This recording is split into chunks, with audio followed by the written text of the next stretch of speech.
I'm Jobin Abraham from Calcutta, India. I graduated from Coe College in 2008 with a major in molecular biology. I'm currently the Director of Learning Capacity Development at a global health nonprofit known as Resolve to Save Lives, headquartered here in New York City.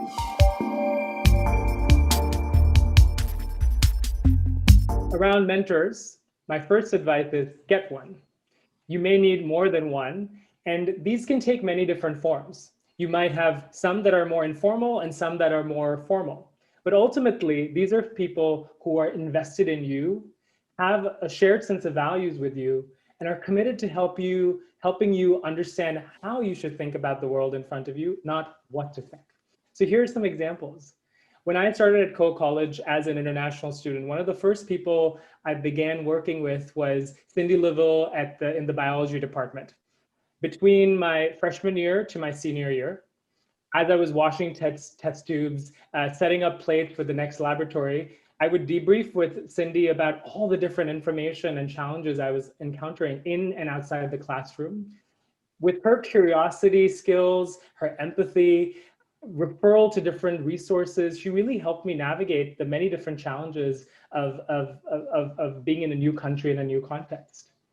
And then there were more formal advisors like Dr. Sanchini, Dr. Leonardo, Christy Wolf from the education department, Mark Falk in the music department, who didn't tell me what I should be thinking, but helped me navigate the world with clear questions. For example, towards the very end of my senior year, I decided I wanted to make a shift from actually going into molecular biology research to public health. And none of us at the time really understood what public health as a field was. And so when I went to them, instead of them pushing back on me and saying, oh, that's not what we did, you should go into research and academia like we did, what they offered me were some critical questions. What scientific approaches do people in public health use to advance their work? People who go to graduate school for public health, what kind of jobs do they get? And are those jobs that you find interesting and resonate with your skills and values? So those are questions, and the answers to those questions that helped me make some really critical choices in that moment, but those are questions that have guided me ever since then. Those questions helped me cut through the jargon and discover what my purpose and my own voice were at the time. And while that was a strategy that I developed while at Coe, that's a strategy and approach that has informed every single transition I have made since then. From moving from Iowa to New York City, a place I'd never been to before, to having transitioned multiple sectors in my career. First from academia to business, from business to local government, to now where I work at a global public health nonprofit. These are skills and approaches I invite you to develop in being able to access who your mentors and allies will be in your career in shaping your purpose.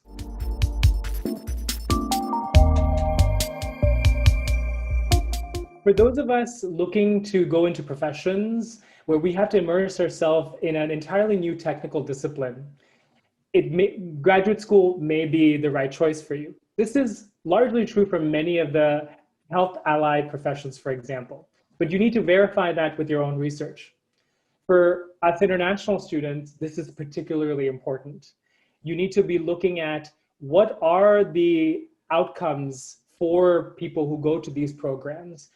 Are those the kinds of jobs that for international students, H-1B visas or other opportunities that are aligned with your future goals are open to people who have those, who graduate from those programs?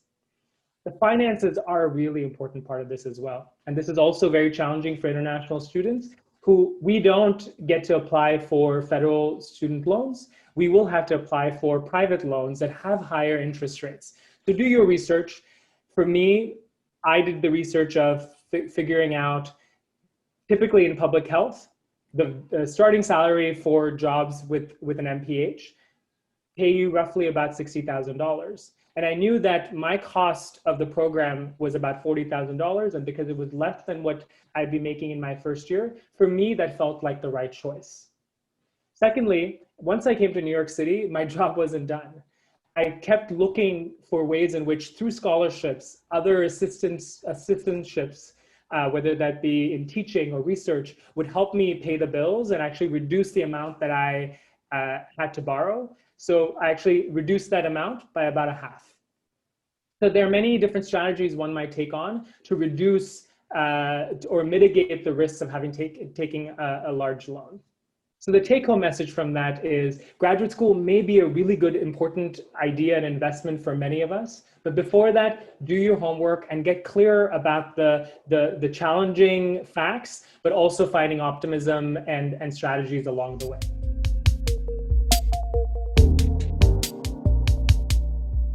What the pandemic has made clear to all of us is that we live increasingly in a volatile, uncertain, ambiguous time.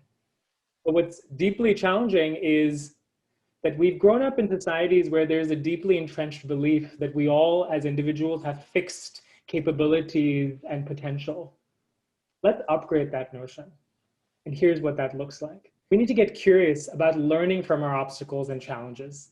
Our job as leaders is not to be perfect the first time we try something. It's really about being able to be comfortable with that first shitty draft of an idea or product, and then using the diverse perspectives in our work to then inform and upgrade the knowledge and the work that we're doing to make it more suitable for this challenging world. The next is a version of the Serenity Prayer. What are the things that are within our control versus the things that are within our influence versus the things that we may just have to adapt or adjust to? As leaders, when we are confronted with many different challenges and possibilities, almost every leader that I have worked with in my career, these are the questions that we have to first ask ourselves. What are the things that I have direct control over and influence over, and some things that I may have to ignore and take care of maybe at a later time? And lastly, it's really important to remember that you belong in every room and space that you want to occupy.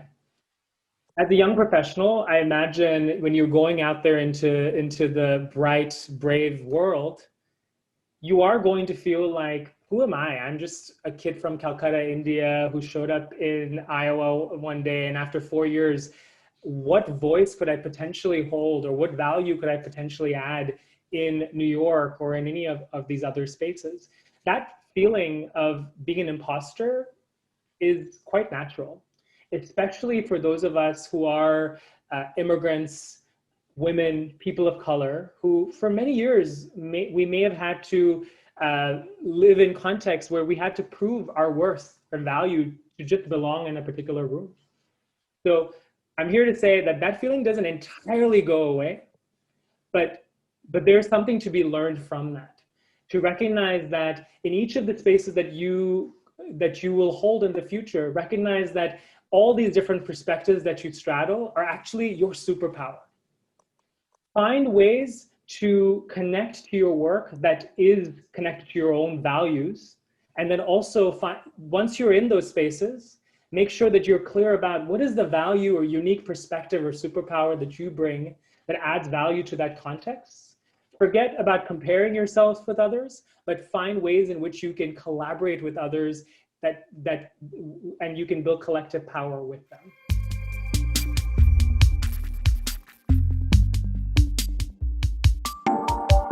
While the academic work at Coe College helped me really build my intellectual rigor, what was really meaningful and exciting was being able to couple that with my position as the assistant residence director at Murray Hall.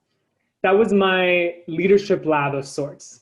While we were talking about in the academic side what biology and health meant, in my job, I got to actually see this ecosystem of a community develop within this building, and being able to manage, build a team that's actually supporting that community, problem solving all the different challenges from rising from community strengthening to the very basic operational challenges, and then having to prioritize the work that I was trying to do both as a student and as a professional.